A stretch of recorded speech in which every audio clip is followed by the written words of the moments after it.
né? An No final do ano de additional 2020, 12,000 stores closed. 12 mil So lojas it's kind of além premature to call the year fecharam também. 2017 the Então é year of the retail prematuro chamar apocalypse, o ano de 2017, o ano do apocalipse varejista. De fato, depois do Covid, o mercado de varejo entrou em espiral aí, mais mercado varejista entrou na falência e fecharam. E do meu ponto de vista aí, é que o livro que eu publiquei em 2018, diria que esses são os vencedores e esses são os perdedores. Todos os vencedores que passaram muito bem durante o Covid. Você pode lembrar que durante o Covid as pessoas falavam como uma recuperação em formato K. Na Europa tinha as pessoas que estavam indo muito bem e outras pessoas estavam indo muito mal. E no meu livro que eu publiquei antes do Covid, eu identifiquei os vencedores e esses foram os que se desempenharam muito bem durante o Covid. E o que eu disse que faliriam, eles foram pior ainda durante o Covid. Isso foi muito interessante. Isso significava que a estrutura que eu montei, e eu estava montando essa estrutura em varejistas bem-sucedidos, ele se segurou bem, mesmo durante a pandemia. As pessoas que sabiam o que estava acontecendo, o meio já tinham desvendado isso antes mesmo do Covid. Logo, republiquei meu livro novamente em 2021, foi uma versão atualizada, e a versão atualizada tem exatamente a mesma estrutura que eu tive antes, porém agora ele tem exemplos de Covid e coisas relacionadas para refazer o ponto de como esse modelo funciona para o Covid. E eu incluí também, na minha versão mais nova do livro, um capítulo novo inteiro sobre a China, como eu mencionei, que eu tive lá em novembro de 2019, eu aprendi muito, muito sobre o varejo na China. Isso é muito interessante, isso está incluído no livro também. Então, basicamente, ambas as versões do livro focavam apenas nesse único framework, essa estrutura. Eu estou trabalhando na versão traduzida, porém, ela não mudou de versão para versão. A única coisa diferente é a atualização e exemplos mais atuais e esse capítulo extra sobre China no livro novo. Porém, a estrutura é a mesma. Eu vou voltar, então, e falar da minha intuição de como eu desenvolvi essa estrutura para que vocês compreendam a estrutura e de onde ela surgiu. O meu objetivo em 2017, quando eu estava trabalhando no livro, para identificar os vencedores, durante o que eles chamaram de apocalipse varejista, que é meio irônico, porque o Covid teve mais apocalipse ainda do que o 2017, o que estava acontecendo nos Estados Unidos naquele ano era que muitas lojas de departamento estavam fechando. Muitas lojas fechando, a JCPenney estava fechando, Sears. Todas essas eram lojas de departamento americanas. Então, isso foi devastador para shopping centers, porque eles eram âncoras para atração ao shopping. E uma vez que eles fecharam, muitos varejistas que estavam nesse shopping começaram a fechar também. Por isso que a gente teve tanto fechamento. Teve muito a ver com essas lojas de departamento e os seus fechamentos. Muitas categorias fecharam, o Toys R Us, Arca City, Radio Shack, muitos outros varejistas fecharam também. E isso precipitou esses 8.600 fechamentos aí do apocalipse varejista. E eu me perguntei, o que eu posso generalizar desses fechamentos? Se eu observar o fechamento dessas lojas de departamento, a pergunta que eu me faço é, e eu tinha dados para observar isso, por que as pessoas não estão comprando mais essas lojas? Elas não estão comprando mais essas lojas porque elas não querem comprar o que a loja está vendendo? Ou eles não estão comprando nessas lojas porque elas não gostam dessas lojas, eles estão indo para outras lojas. O que eu descobri, então, foi que as pessoas ainda estão comprando esse produto, mas eles apenas não estão comprando da JCPenney ou da Sears, eles estão comprando em outros lugares. Então, a pergunta é, onde eles estão comprando? A primeira coisa, então, novamente, eu estou observando os dados ao longo dos anos, eu estava vendo onde eles estão indo. A primeira coisa é que as pessoas não estavam comprando mais em lojas de departamento, e sim no Walmart, TJ Maxx, Target. Então, essas pessoas estavam indo para varejistas grandes, não é surpresa nenhuma, e as lojas de departamento estavam prestando atenção, as pessoas percebiam o produto de forma semelhante, porém, eles achavam que os preços desses outros varejistas estavam muito mais baixos. Então, por que eu compraria o mesmo produto no preço cheio se você pode comprar no preço baixo? Então, essa intuição não é chocante, mas ainda assim foi surpresa suficiente que as lojas de departamento não viram isso. Se o seu produto se tornar equivalente a um commodity, logo, vender isso vai ser uma coisa convincente de forma mais baixa. Mas foi interessante observar isso de fato. A segunda coisa foi lojas de departamentos vejam muito dentro da loja. Eles têm uma categoria muito importante para a loja de departamento, porque no térreo as pessoas compram produtos de beleza com muito mais frequência do que qualquer outra categoria que são vendidas na loja de departamento. Tem uma categoria divertida que atrai as pessoas à loja. Se as lojas de departamento estão começando a perder clientes que estão comprando cosméticos, isso não é bom para a loja de departamento, porque está atraindo as pessoas às lojas. Então, onde essas pessoas estão indo?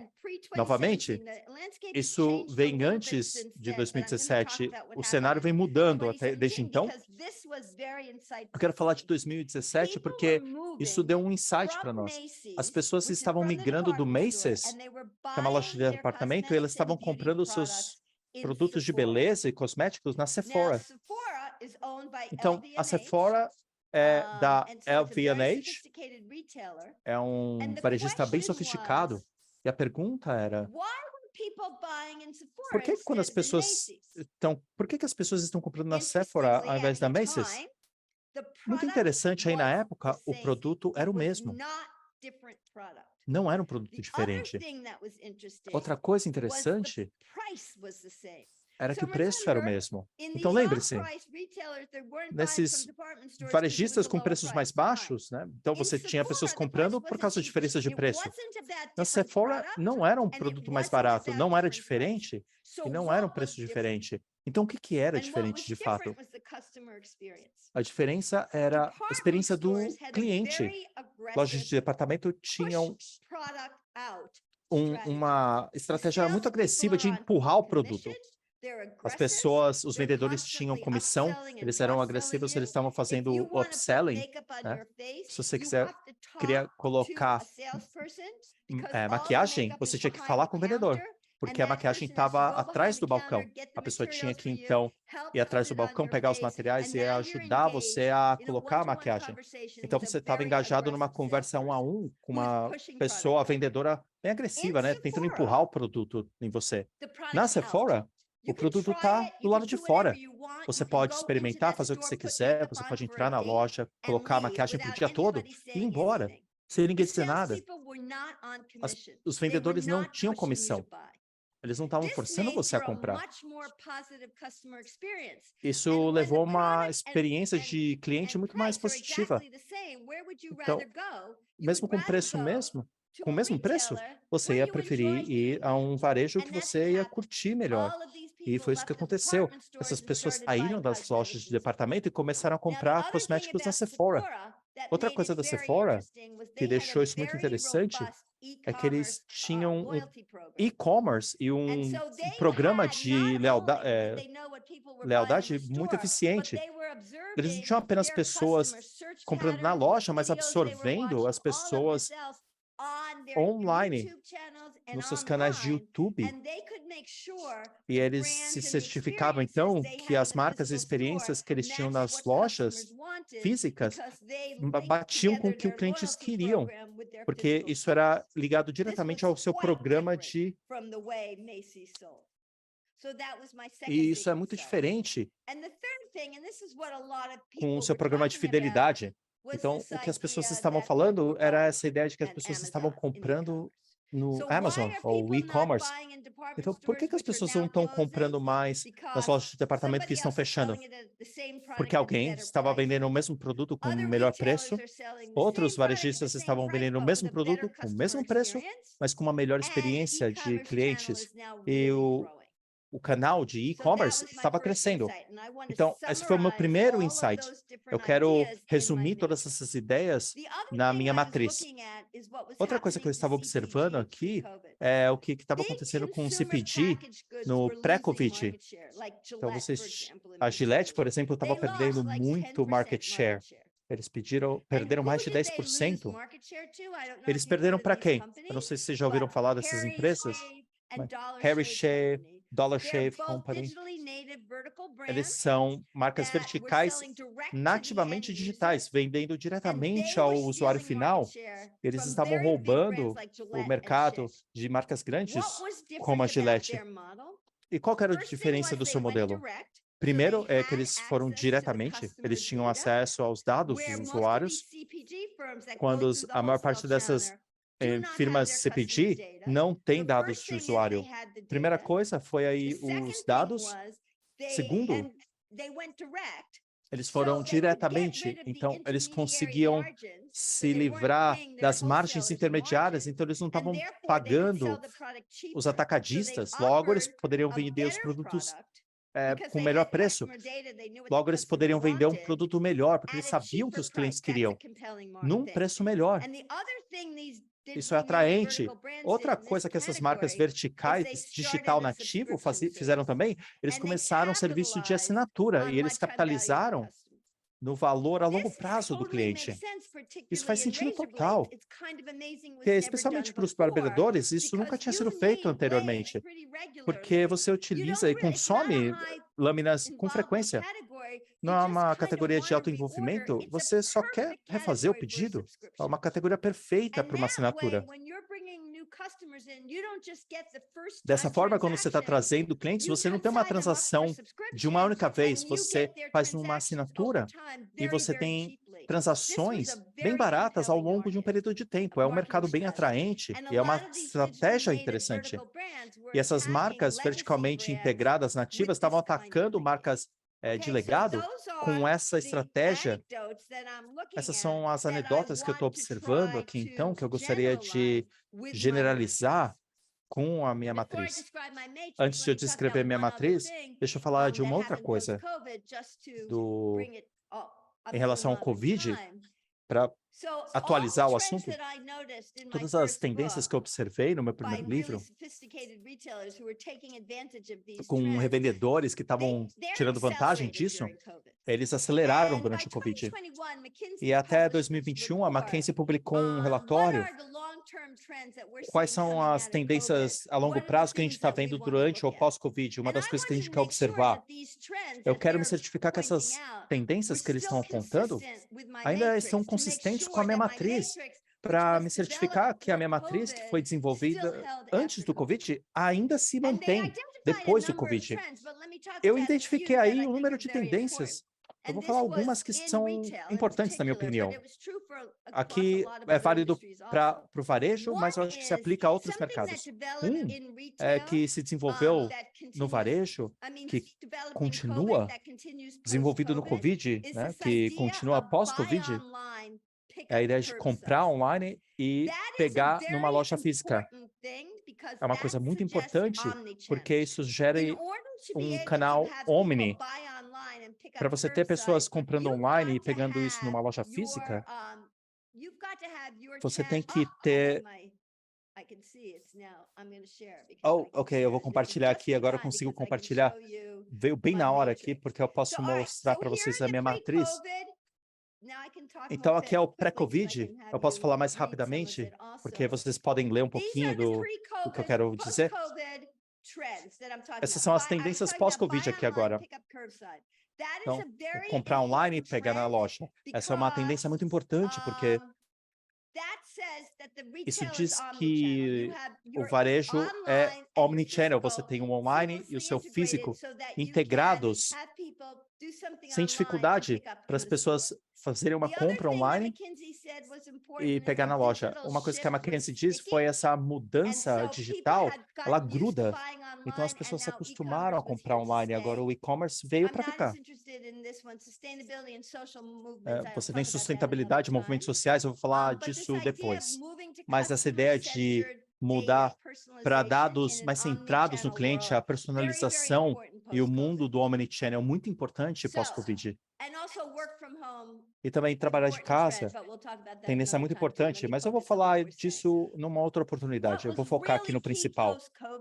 O que foi muito chave no pós-Covid, o que deixou o meu trabalho duradouro, foi migrar para o varejo omnichannel, centrado no cliente. Isso significa focar no cliente, você precisa dos dados do cliente. Você quer que os seus canais online e físicos estarem perfeitamente integrados. Então, os dois são omni. Também é importante, pós-Covid, você desenvolver um relacionamento com o cliente que inspire confiança. Isso, na verdade, é o que é bem novo e importante na minha nova matriz e foi cada vez mais importante pós-Covid. No final, a ideia mais importante pós-Covid aqui é que empresas tradicionais e digitais estão convergindo para estarem presentes em todos os lugares que os clientes quiserem no canal de varejo. Essa é a definição de varejo, e isso se aplica a diversas empresas, não apenas para o pós-Covid. Essa é a maior tendência. Eu vou avançar agora para a matriz e mostrar a estratégia, e eu vou abrir para perguntas. Lembra onde eu comecei? O Macy's, as lojas de departamento, elas estavam fechando. Para onde elas estavam indo e por que elas estavam indo nessa direção? Essa é a pergunta que eu queria responder. Eu vou escrever um livro novo com essa resposta. Então, é um livro de varejo. Eu sou uma professora de marketing desde sempre. Eu tenho muitos livros no meu escritório. Eu venho me perguntando, o que eu preciso para escrever um livro novo? Tem muitos livros disponíveis aí. Por que eu preciso de mais um, né? E eu observei todos esses livros de varejo e eu vejo que tem alguma coisa faltando. Todas essas definições de varejo e negócios tradicionais fora de varejo estão focando no produto e operações. Para ser um bom varejista, as pessoas dizem que você tem que ser um bom mercador. Você precisa aprender o que é um produto bom, você tem que montar um produto que as pessoas queiram. Eles estão focando o que define um bom produto ou um bom arranjo.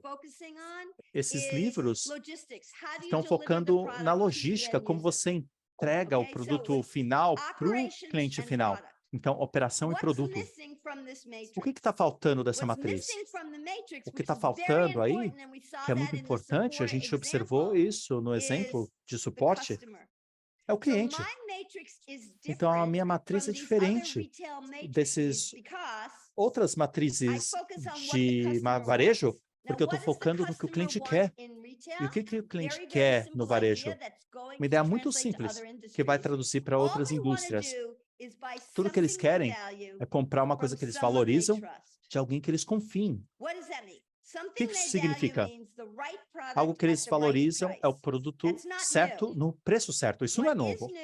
O que é novo é essa ideia de que eles se preocupam de quem eles estão comprando. Eles se preocupam com a experiência do cliente. É independente do produto e preço. Isso valia antes do Covid e se tornou mais importante ainda depois do Covid. Outra coisa que não estava presente nesses livros era a concorrência. As pessoas achavam que eles eram grandes demais para falhar, fracassar. Gillette, essas empresas grandes, agora elas estão sofrendo disrupção dessas empresas premium que estão vindo do nada. A Chia, por exemplo, elas estão vindo do nada. Então, o ponto aí é, se você não oferecer aos clientes o que eles querem, melhor do que a concorrência, seus clientes vão te deixar. Você tem que continuamente monitorar a concorrência. E você tem que oferecer valor de cliente melhor que a concorrência. Essas não são ideias revolucionárias, mas essas ideias não estavam presentes em nenhum dos livros sobre varejo. E por isso que eu criei uma nova matriz. Ok, aqui está a matriz. Eu chamo isso de matriz de sucesso, porque o que está acontecendo aqui, quando eu observo o 2017 para identificar quem está ganhando e quem está perdendo, eu consigo categorizar cada um dos varejistas de sucesso. Esse é o meu objetivo, para fazer uma matriz mais simples possível que capture os principais varejistas de sucesso. Eu focando nos dois princípios que eu te falei. O valor do cliente, dar o que eles querem e ser melhor que a concorrência. Então, as colunas da minha matriz são: dê aos clientes o que eles querem. O que eles querem? Produto, mas também eles querem comprar de alguém que eles confiem. A experiência do cliente, isso importa. Agora, a gente vai comparar isso com a diferença do concorrente. Como você vai fazer isso melhor que o concorrente? Você aumenta o prazer. E essa matriz vem sendo aplicada para cuidados de saúde, não apenas para categorias divertidas, né? Aumentar a confiança, esperança, conforto, mas torná-la ainda melhor. Então, aumentar os positivos ou você tira a dor, o ponto de dor. Isso me dá uma matriz de 2x2. E aí, então, eu consigo categorizar todos os vendedores pré-Covid. E quando eu voltei para atualizar o livro, mesma coisa. Os vencedores foram os mesmos e eles se encaixavam nessa matriz. Quem que estava ganhando? Lembra? A gente voltou para a história que eu te contei. O Macy's, a loja de departamento não vai estar aqui nessa matriz. Eu vou colocar aqui apenas os vencedores. Quem eram os vencedores? Então, se você tem uma grande marca, um grande produto, essas empresas ainda estavam ganhando. Eles estão se desempenhando muito bem. A Nike, a Zara, a Wendy. Você tem uma marca vertical nativa aí e estavam se desempenhando bem. Luxo é interessante. Quem é o homem mais rico do mundo? Bezos, ele se divorciou, ele dividiu suas riquezas. Você teve a compra do Twitter aí, o Elon Musk, né? Então, o CEO da LVMH, ele é o homem mais rico do mundo agora, e a sua riqueza é baseada no valor da marca. Se você tiver o melhor produto ou a melhor marca, ainda se permanece uma estratégia vencedora, mas não é apenas a única forma de ganhar. Você pode ganhar também focando no preço. Se as pessoas não acharem que o seu produto não é bom o suficiente, é tão bom quanto os produtos dos outros, eles vão começar a comprar a partir do preço. E para você ganhar, você tem que ter o modelo de custo correto. Você oferecer 40%, 60%, você quiser ser rentável, você tem que desvendar como realizar seus custos. E todos esses varejistas tiveram diferentes modelos de custo. E é bem interessante pensar nisso estrategicamente, no sentido de como você pode baixar preços para realizar inovações no custo. Eu não vou passar muito tempo aqui, mas é uma coisa interessante a se pensar. Porém, essa não é a única forma de vencer. Você pode vencer também na experiência do cliente. Se você vender o mesmo produto no mesmo preço, mas você oferece uma melhor experiência, essa é a história da Sephora. Eles eram focados no cliente, eles adquiriram seus dados, eles sabiam o que os clientes queriam. Eles criaram um valor a longo prazo para seus clientes e eles conseguiam competir com os clientes ao mesmo nível, com a concorrência, porque eles ofereciam uma experiência melhor. E uma outra forma de vencer aí também, quando você tira toda a dor da experiência do cliente, você deixa isso fácil, sem atrito, da melhor forma possível.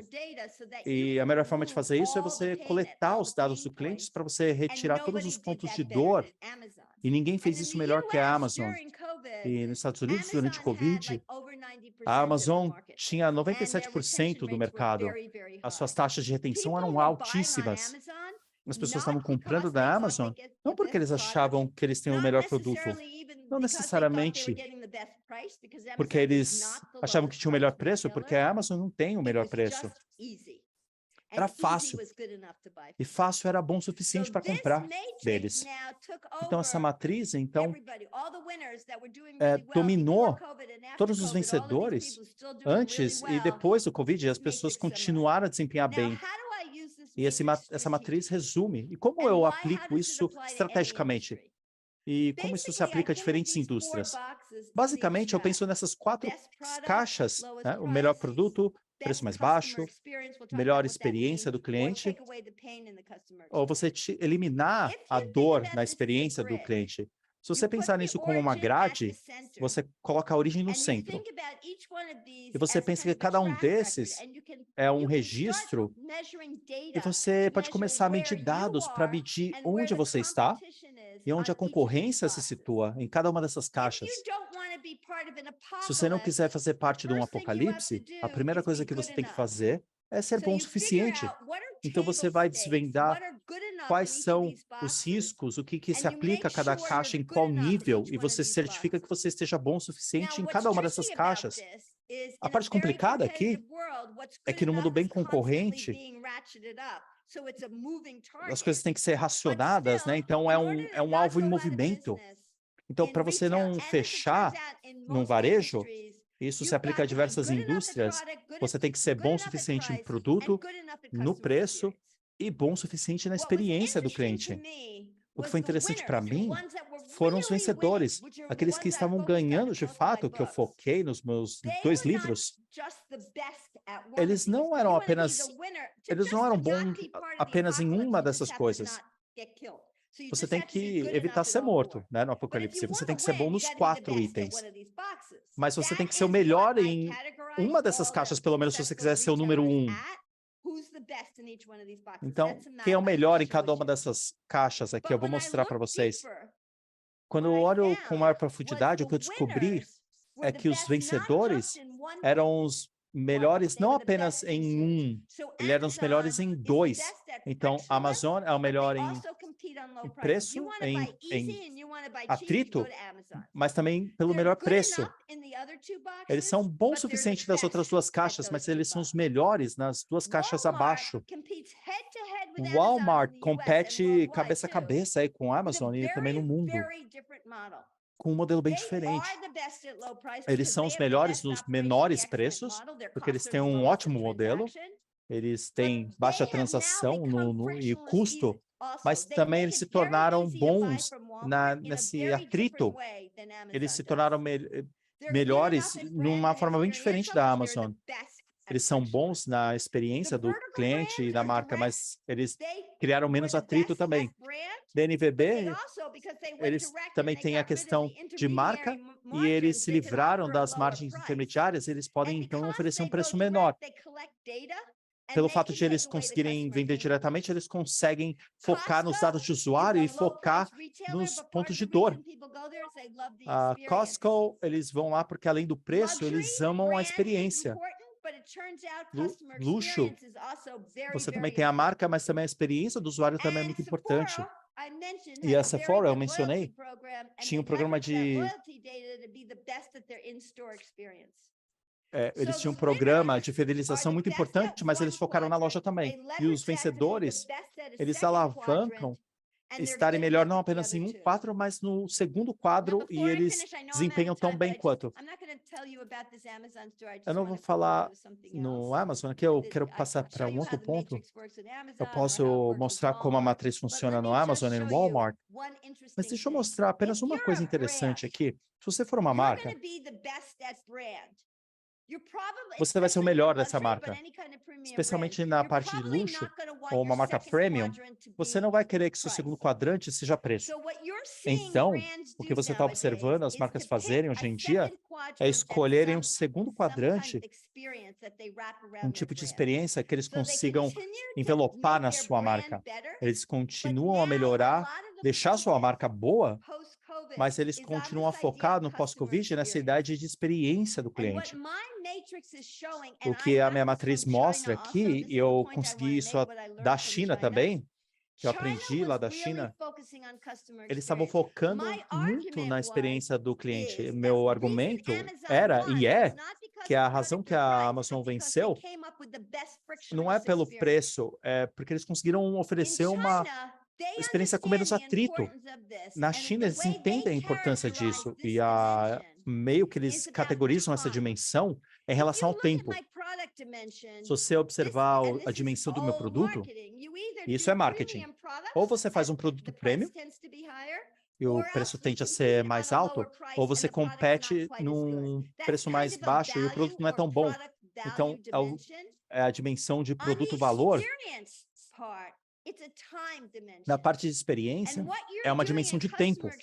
O que você está fazendo na experiência ao cliente, você ou oferece uma oportunidade para o seu cliente matar tempo com você, que é o que a Alibaba faz, né? As pessoas passam muito tempo dentro do Alibaba Online, 20 minutos por aí, você fica lá no site do Alibaba, engajando, você cria engajamento, isso é uma estratégia de matar tempo.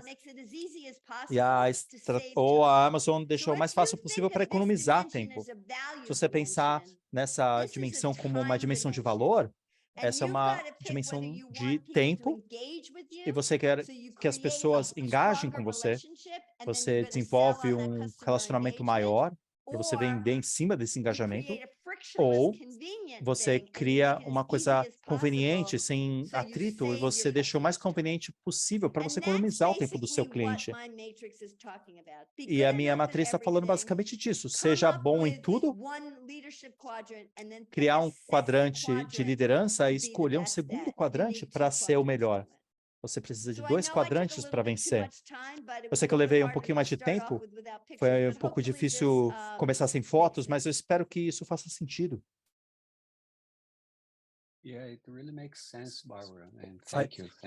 Faz senso de fato, Bárbara. Obrigado por apresentar as principais ideias do seu livro. A gente não pode falar desse sucesso do varejo sem falar um pouco mais da Amazon, porque a Amazon, como você sabe, é o rei aí na sala, não apenas nos Estados Unidos, mas também no Brasil. E como você acha que o varejo tradicional podem concorrer com a Amazon? Uma das coisas que eu aprendi do meu primeiro livro,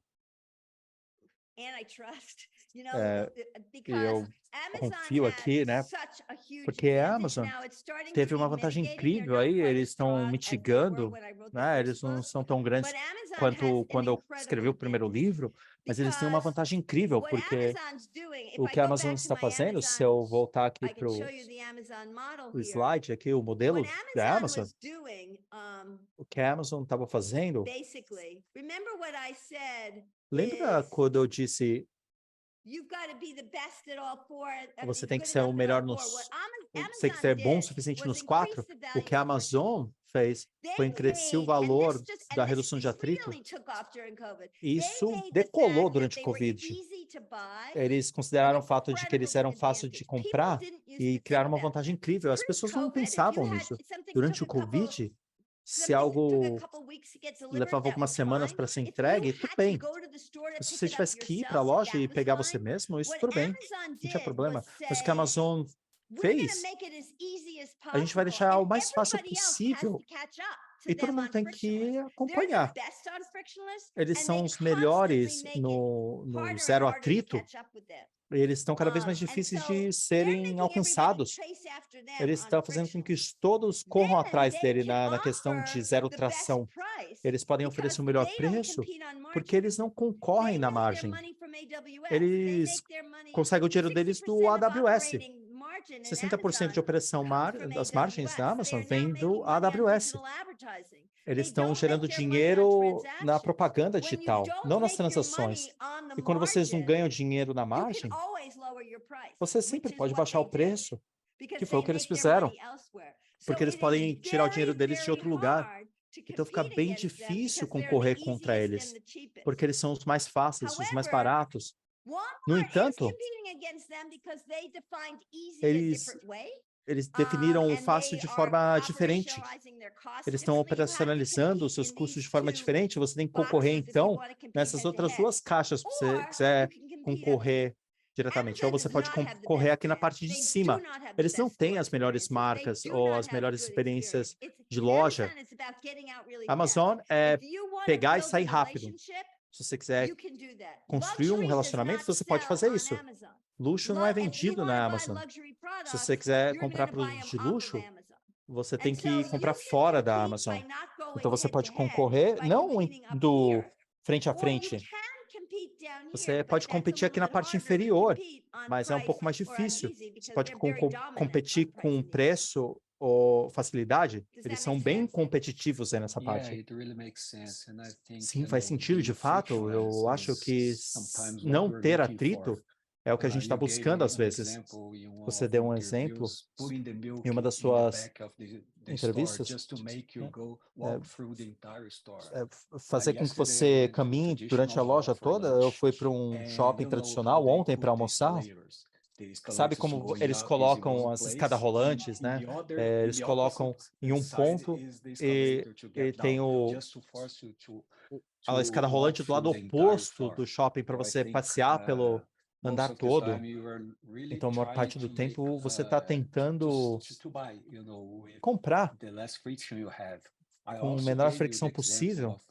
Eu também dei o exemplo de um site aqui no Brasil, onde você tem que oferecer seu e-mail, sua senha, passar por reconhecimento facial, e aí então utilizar um token do autenticador Google. Acho que a Amazon é ótimo quando você está falando de zero tração. Essa foi a parte genial do Bezos aí. Eu acho, quando ele fala da Amazon, minha crença é que o Jeff Bezos não gosta de ficar quieto, né? Eu adoro fazer compras. A ideia de passar tempo numa loja é prazeroso para mim.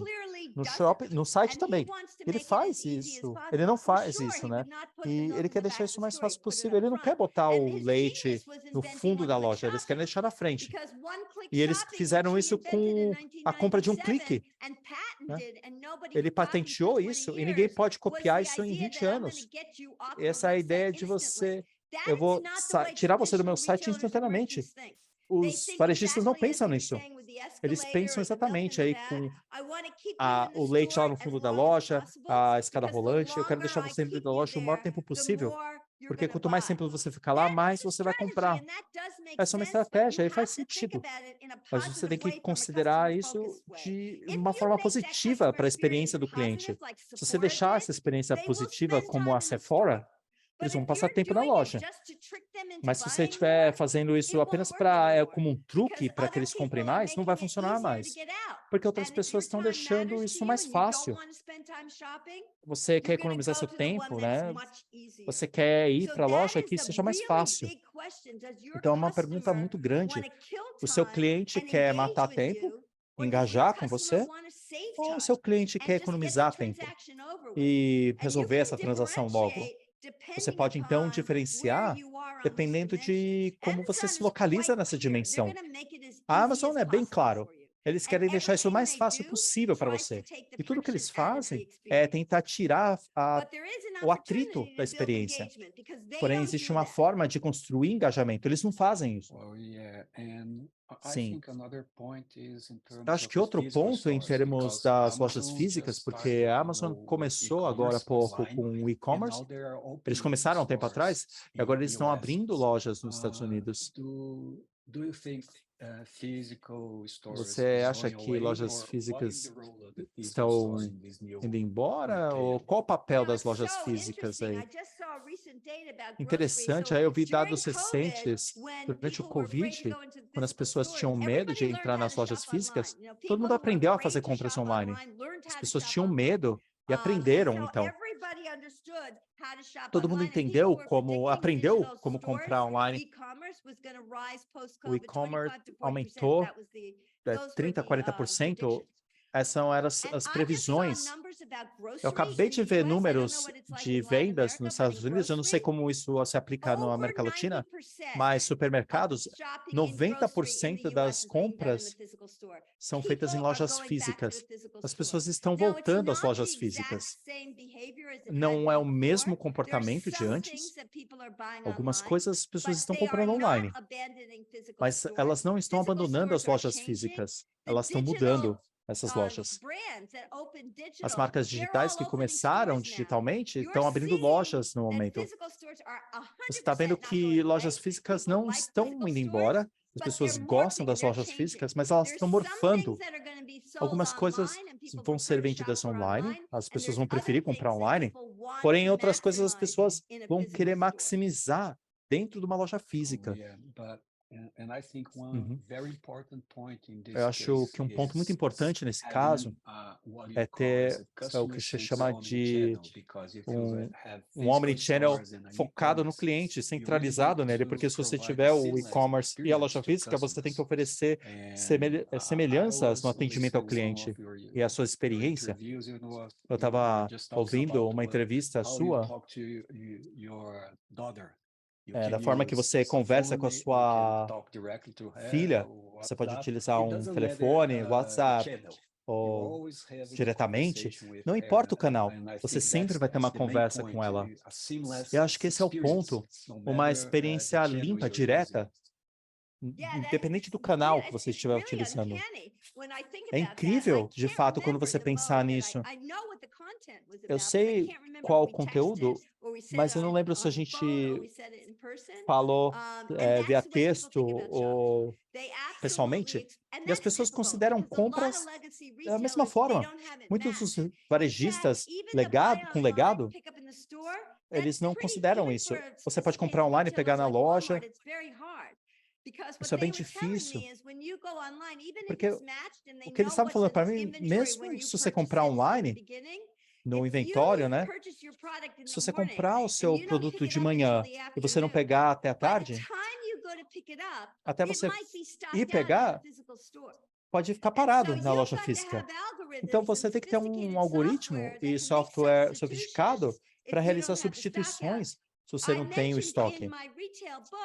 Eu mencionei no meu livro de varejo que tem tudo a ver com logística, né? Os problemas logísticos, eles não vão ir embora. Estoques, inventório, logística de entrega para os clientes, eles ainda estão presentes, apesar dos canais mudarem. E tentar desvendar como maximizar e tornar o seu algoritmo esperto o suficiente para resolver soluções, antecipar soluções para o estoque e inventório, ainda é muito complicado. Muitos varejistas entendem a ideia do omnichannel, mas eles não têm a sofisticação para fazê-lo. Parece fácil de dizer, mas não de operar. Às vezes aqui você tem até preços diferentes no e-commerce e nas lojas físicas.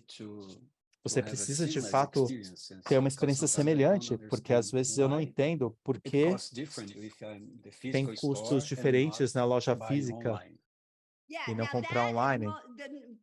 Sim, as pessoas estão no Omnichannel por muito tempo. Eles costumavam ter isso, mas agora eles estão tentando sintetizar isso. O que eu observei na China, pré-Covid, o inventório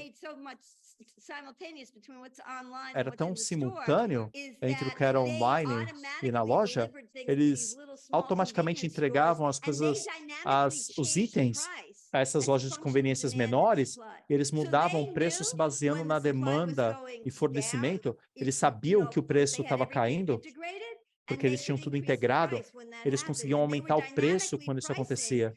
Então, eles estavam realizando a precificação dinâmica com essa abordagem de inventório. E você tinha os produtos automaticamente entregues às lojas quando eles analisavam o inventório. Eles estavam conectados, é uma coisa incrível, você não vê isso nos Estados Unidos ainda. E isso foi antes do Covid, eles já haviam fazendo isso. É muito interessante a sofisticação dos seus modelos de varejo. Eu acho que tem um ponto que você mencionou em relação à sua apresentação, em relação aos dados. Qual a importância desses dados de clientes para você ser bem-sucedido no varejo? Para mim, depende do nível da concorrência do seu mercado.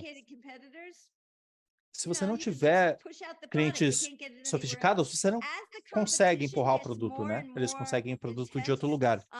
A concorrência, conforme ela vai ficando mais intensa no mercado global, você vê isso de forma mais intensa. Nos Estados Unidos, os chineses vêm para os Estados Unidos, os chineses vêm entrando, acumulando participação de mercado, e quando isso começa a acontecer, o ingrediente secreto vai ser os dados do cliente.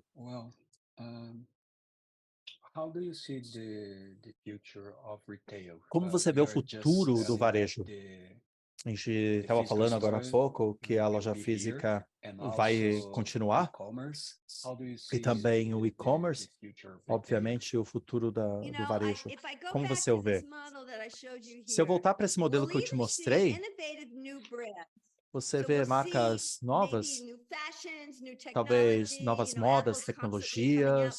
A Apple está lançando coisas interessantes que a gente quer comprar. Então, a gente vem pegando melhores produtos, as pessoas vão continuar a comprar melhores produtos. Vocês vão ver as pessoas barateando isso também. Mas o que é novo, de fato, é essa coluna aqui da direita de como construir a experiência do cliente. É a ideia de você ou estender o tempo ou economizar tempo. Essa ideia de matar tempo, né? Como você constrói essa experiência do cliente que seja engajante, faça com que os clientes queiram passar tempo lá? Quem são as suas melhores marcas que você tem mais lealdade e fidelidade? As pessoas gostam de passar tempo aí. Esse vai ser o futuro de alguns varejistas. Eles oferecem essa experiência que você queira fazer parte. E você pode utilizar a tecnologia para fazer isso. A gente está começando a ver o metaverso, realidade aumentada, virtual. Quando você observe aquele Generation Alpha, você tem os gamers, eles estão passando tempo aí no Roblox, a Nike já está construindo mundos virtuais. Não tem que ser engajamento físico, pode ser, mas pode ser também esse ambiente imersivo de plataformas, gaming, né? Aquele conceito de caixa de areia, né? Pessoas brincando, jogando com isso. Ou nós vamos utilizar a tecnologia para deixar a compra mais fácil possível, facilitando para mim, tirando toda a dor das minhas mãos e facilitar o meu acesso a você. Isso é o que é novo. Descobrir como ou economizar tempo, facilitar para o usuário, ou criar esse mata-tempo, engajamento para o usuário. Isso vai ser sempre através de dados e tecnologia. Ótimo. Muitas coisas a se considerar. Muito insight aqui, é muito profundo. Muito obrigado por apresentar o seu livro. Foi um prazer tê-la aqui. Obrigado, foi o meu prazer também. Se alguém quiser enviar perguntas, eu vou ficar feliz em responder. Obrigado pela plataforma. Agradeço bastante. Thank you. And well, everyone can learn more about the ideas. Vocês podem aprender mais com as ideias da Bárbara. Por favor, envie uma frase sobre o evento na página do evento no LinkedIn e as melhores frases vão receber uma cópia gratuita do livro. Você pode decidir entre a versão português ou inglês. Obrigado pela oportunidade. Obrigado, Bárbara. Tenha um ótimo dia. Você também. Tchau, tchau.